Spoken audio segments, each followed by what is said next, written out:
Let's go over what is Kubernetes. Kubernetes is an open source framework that is very popular nowadays and is used to automate the deployment, the instantiation, and the management of containers.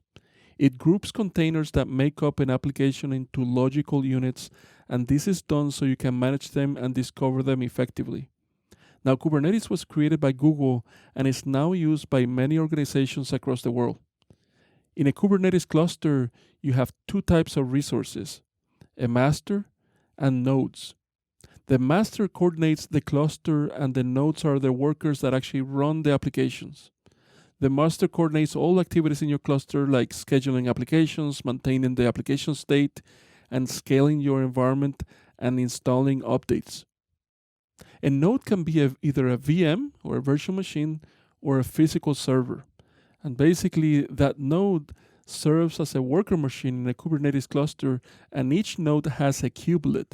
And basically a kubelet is an agent that is used to manage the node and to communicate with the master. The node can run either Docker or Rocket containers. Now, a Kubernetes cluster typically has a minimum of 3 nodes. Basically, whenever you want to run an application, you tell the master to start the application and to start the containers. And then it basically schedules the containers to run on the cluster nodes. Now, the nodes communicate with the masters using an API that is served from the master side.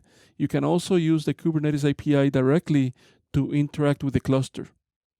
Now, if you have never played with Kubernetes, the best way to get started is actually to use Minikube. And basically, Minikube is a lightweight Kubernetes implementation that creates a virtual machine on your local machine and deploys a simple cluster containing only of one node.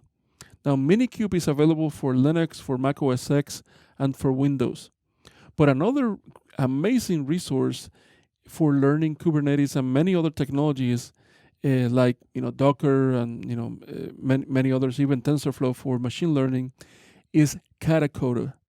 And Katacoda has tons of different tutorials, as you can see here.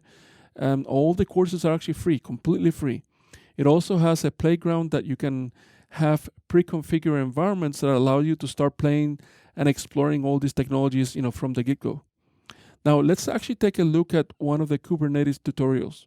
This one guides you on how to bootstrap a Kubernetes cluster using the kubeadm or kubeadmin. And one of the features of kubeadmin is to handle the TLS encryption configuration and to deploy the core Kubernetes components. So as you can actually see, the tutorials are very interactive. Not only explains each of the commands, but it also allows you to interact with the CLI. And this is very important for you as a security person and even from the offensive side, for you to become familiar on how TLS encryption is actually being done, how the communication is maintained between the nodes. And again, at the end of the day, this is just an amazing resource for any engineer to become familiar with these technologies firsthand.